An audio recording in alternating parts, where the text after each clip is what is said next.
E agora, pessoal, seguiremos com o nosso primeiro palestrante internacional do dia. Recebemos Darragh Murphy, designer industrial e partner da Duco Design Intelligence, que traz ao CONIGES 2025 uma visão global sobre como que o design e a gestão estratégica podem impulsionar a inovação em saúde. Ele é fundador do Design Management European Award e do Business Intelligence Design. Darragh tem uma trajetória marcada por prêmios internacionais e colaborações com empresas como Wood Associates e também a Norsk Hydro, além de ter recebido o Good Design Award na Austrália. Welcome, Darragh Murphy. It's an honor to have you with us at CONIGES 2025. Hello, my name is Darragh Murphy. I'm a designer here at Duco. We are a design research, design innovation, and management consultancy. Today I'm going to talk to you about a project we did recently that involved a tool that we created called the Disparity Index. So I'll give you a little bit of the background story, what the Disparity Index is, the findings we have, some of the findings about the patients and doctors, the patient journey, and some conclusions. So the Association for the Support of Atopic Dermatitis in Brazil is a client of ours. And one day we were talking to them and they said that they'd like to research disparities in the treatment of atopic dermatitis in Brazil. And we said, this is very good. This sounds really good. And then they followed that up with, well, can you find us some funding for it? So we worked with them and we secured funding from Pfizer for a 2-year program to research the disparities in the provision of healthcare for patients with atopic dermatitis in Brazil. Now, atopic dermatitis is a chronic skin condition that causes a dry, itchy, inflamed skin. And it can greatly affect a person's life by disrupting sleep, causing a lot of discomfort through itching, burning, stinging, sensitivity, and can have a big impact on someone's self-esteem due to the visible skin rashes. And in some very bad cases can lead to depression. Disparity, which we had to look it up when we were talking about this, first of all, is about the differences in access to healthcare, to medical facilities and treatment. And it's also about the variations in the rates of disease occurrence between different population groups. Now, when we started the project, our desk research revealed a lot of papers about disparity, a lot of papers about atopic dermatitis, but very few based in South America.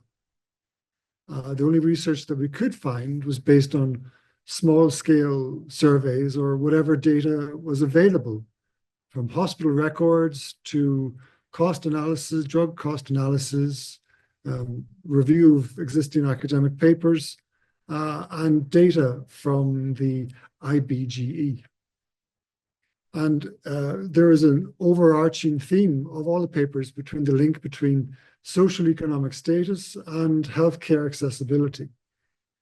But what we couldn't find was a standard method to measure healthcare disparity. There's no set metric, there's no set methodology. So our first objective in the project was to create a model to evaluate healthcare disparities for the treatment of atopic dermatitis in Brazil. But also knowing that we were going to use a survey to conduct this research, we had to come up with a model that would work in a survey, through a survey technique.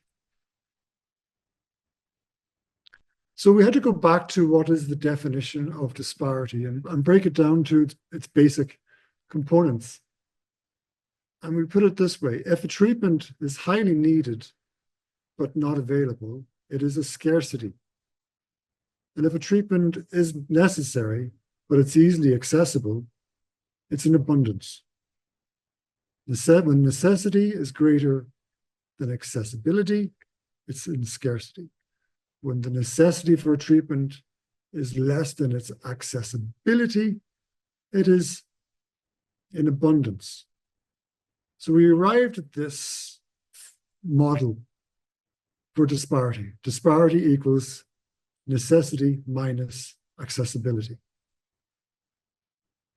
So if we were to have 4 levels of necessity from the treatment is not very necessary to a level 4 where the treatment is very necessary, and cross-reference it with levels of accessibility from level 1 where a treatment is not accessible, very difficult to get, to easily accessible with a 4 score on the Likert scale, we end up with this table. When we subtract accessibility from necessity, we end up with this table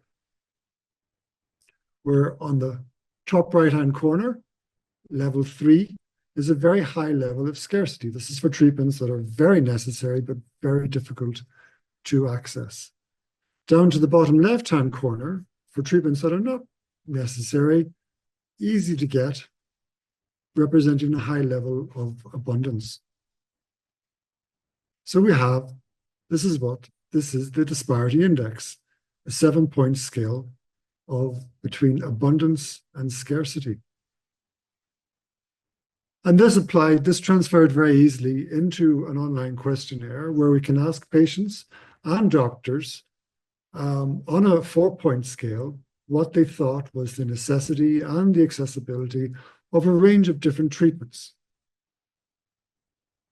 Now, slight change for the doctors. They're very aware of the necessity of different treatments because they deal with AD, atopic dermatitis patients all the time.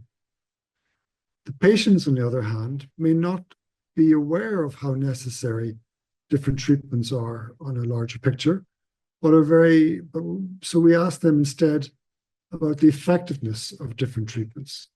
And they would probably be more qualified to answer questions about the accessibility of different treatments.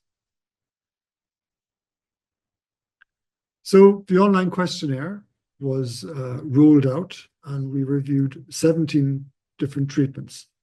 We approached medical professionals, dermatologists, pediatricians, allergists, immunologists, with the support of their relevant medical associations and the endorsement of their ethics committee, and also patients who have already been diagnosed with atopic dermatitis. So this is an important development in research. Instead of trying to work out the prevalence of the disease, we went straight to people who have been diagnosed with the disease. We also helped the AADA roll out a social media campaign to encourage participation in the survey. So for the patients and the caregivers, we had a very healthy respondent rate of 565 respondents, heavily concentrated in the southeast region of Brazil, but with a good mix among income, education, and for three races, 3 skin types.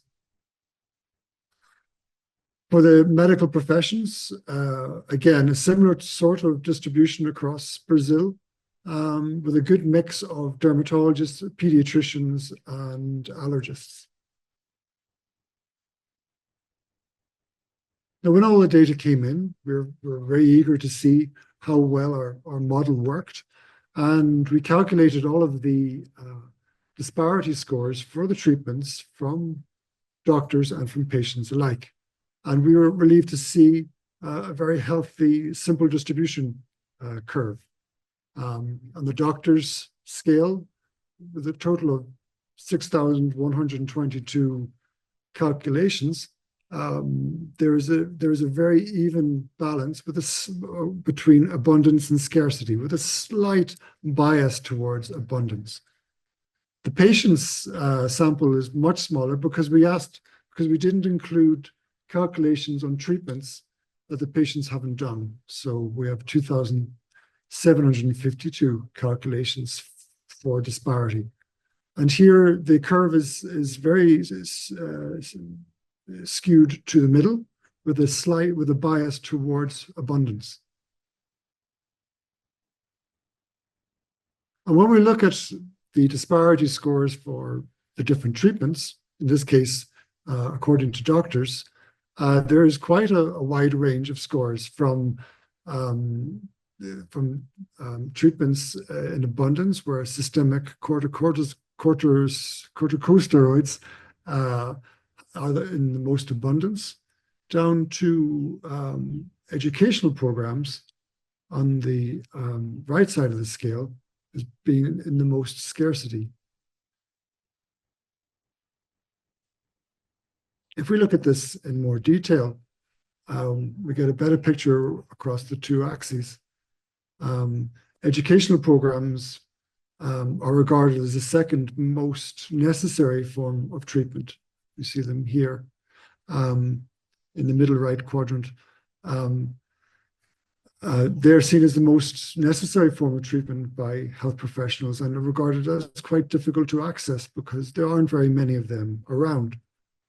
Whereas the Dupilumab is interesting because it's an extremely expensive treatment, something like 10,000 real per month, but it's not as necessary. The medics don't regard it as very necessary. Whereas with moisturizers, the doctors regard moisturizers as absolutely essential. And if there is any form of obstacle in accessing moisturizers, it would give it a very high disparity score. Now, when we compare the results with the patients who are assessing it on effectiveness instead of necessity, we do see some interesting changes. For example, as mentioned here, Dupilumab, a very expensive treatment. The patients regard this as the few patients who did actually have this treatment regarded as highly effective, whereas the doctors regard it as it's not that necessary. Also because it's very expensive and very difficult to access. Educational programs is also different in a way that the patients regard it as effective, in line with how necessary the doctors think it, but actually they consider it easier to access because it's free.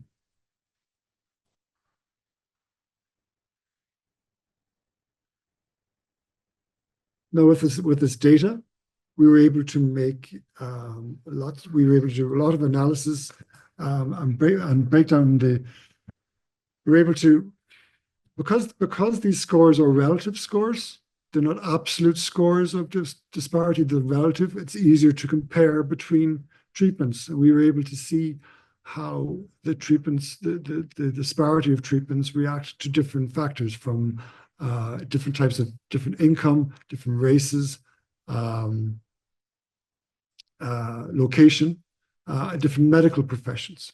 And there's a lot of variation between the different medical professions about the treatments. However, there was some agreement in the disparity for moisturizers, educational programs, and systemic corticosteroids. The data was also rich in helping us to see how medical practices vary or don't vary between the regions of Brazil.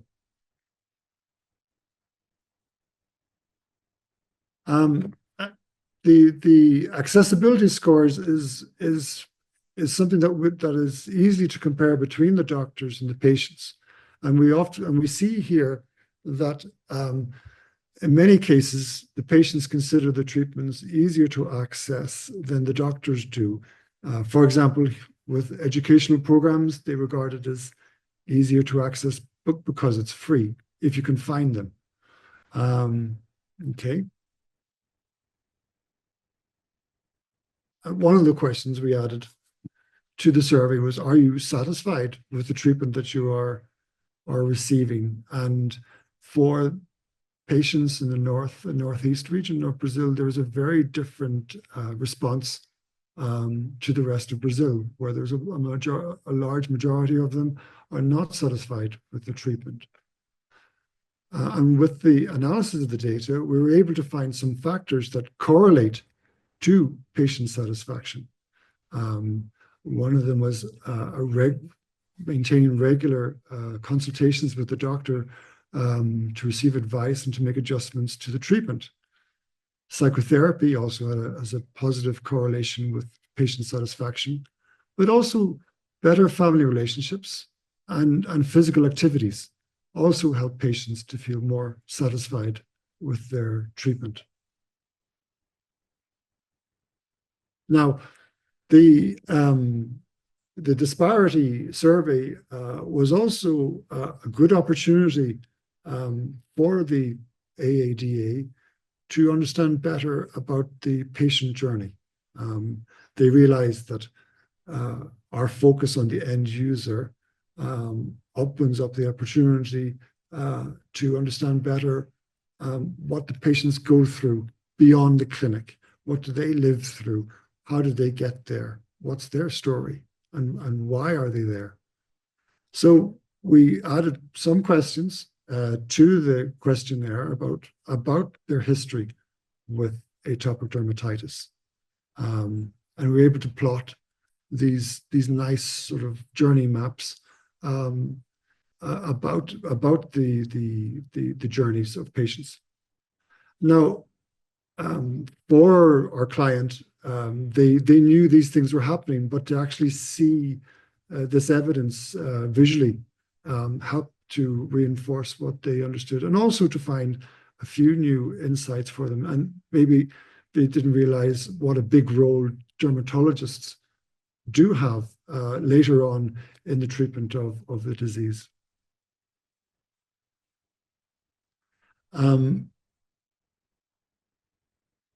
And we indulged ourselves with this data to look at, well, what are the different, how do the patient's journeys differ between their type of healthcare, on whether they're in private healthcare or public healthcare.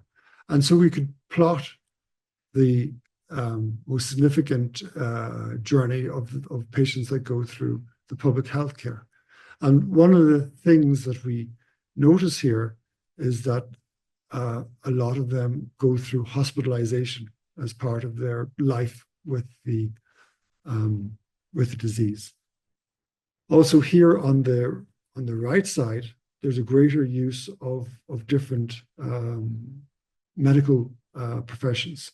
And that would indicate, the more number of doctors that are seen, it would indicate how severe their disease is, and their high expectations for a cure. If we compare this with patients who go through private healthcare, two main differences is that none of them, or very few of them, actually have to go through the experience of having to be hospitalized for treatment for the disease.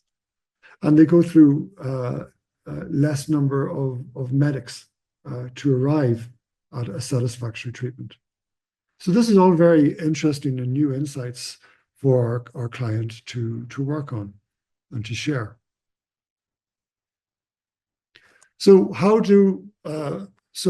with the data, and we employed the services of a very good medical statistician to do the number to make sure that our analysis is good. We highlight some of we're able to articulate what exactly are the social economic factors that influence different parts of the patient journey. So about the conclusions for the research, yes, we found that social economic rather than geographic factors were found to drive disparities. Significant disparities were found in treatment accessibility were found, particularly among low-income patients. And the treatments, Dupilumab and educational programs, were identified as priority unmet atopic dermatitis treatment. So some of the recommendations that came from the research was to implement educational programs for patients to help them deal with the disease for everyday life, and to train primary healthcare professionals to identify atopic dermatitis in its early stages. Another recommendation was to encourage patients to actively manage their condition by providing low-cost education on their disease. But about the conclusions about the actual disparity index model, it was successful in identifying healthcare disparities and allowing analysis between different demographics and treatments. When it's coupled with data from the IBGE, we're able to identify the economic conditions of municipalities, and educational attainment was also a factor in identifying disparities in treatment. The methodology, the disparity index, could be applied in other fields of medical research.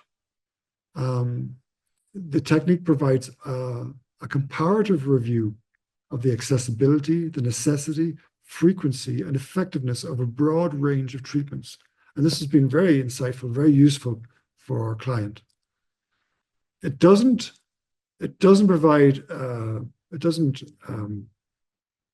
indicate prevalence of the disease because all the subjects have already been diagnosed with atopic dermatitis.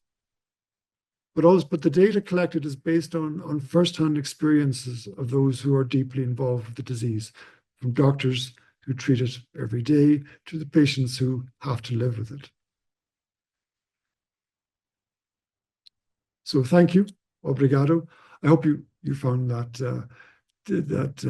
my presentation about the disparity index interesting. Okay, thank you. One question. Can disparity index model be used in other medical fields? Okay. Yes, absolutely. The disparity index model can be applied to other medical fields, especially where the patients suffer from chronic conditions. And the disparity index model is a more cost-effective alternative to a full-scale epidemiological study, as the subject patient has already been identified. And so it can investigate beyond the social economic status correlations and we can gain insights into how patients live with their condition, what non-medical activities may alleviate their condition, and to identify other potential connections. So yes, it can be applied in other fields of medicine, but every field of medicine have their own unique requirements, and these would have to be accommodated when designing the survey and applying the disparity index model to them. What do medical associations gain from working with designers like Duco? What do medical associations gain from working with designers like Duco? Well, designers work best when we collaborate with other professions. We bring fresh end user perspectives that often leads to new insights. In this case, we were looking at both the doctor's and the patient's experience of the disease. We're also good at synthesizing complex information. We conducted the extensive desk research. We had to work within the funding constraints, and the constraints of a survey.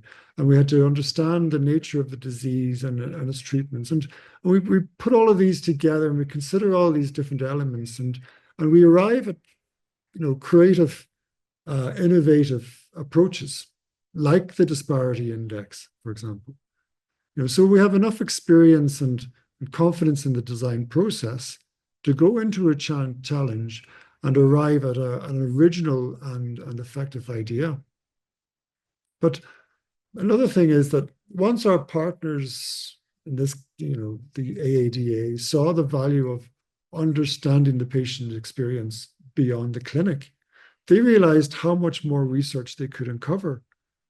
So by mapping the patient journey, this project evolved from being purely a disparity research model into looking at the broader aspects of healthcare disparities and how that affects everyday life for patients, beyond just the treatments, but also how they live and how it affects their life. We were able to identify connections between these things. And finally, our communication skills, our design skills helped sort of turn all the data that we collected into clear visual stories that reveal important connections between cause and effect, and in making the findings more accessible and actionable to a wider range of people. So yes, in answer to your question, yeah, you're bringing, when you work with designers, you're bringing in new insights and fresh ideas. Thank you, Darragh, for your presentation. Pessoal, o que acharam da palestra do Darragh? Uma verdadeira imersão em como o design pode transformar a vida e a forma como pensamos e implementamos inovação em saúde. Agradecemos imensamente ao Darragh pela sua disponibilidade e pelas suas reflexões inspiradoras que compartilhou conosco neste evento. Aproveito também para lembrar que é muito importante para vocês avaliarem as nossas palestras na plataforma. O feedback de vocês é fundamental para continuarmos evoluindo o CONIGES em cada edição.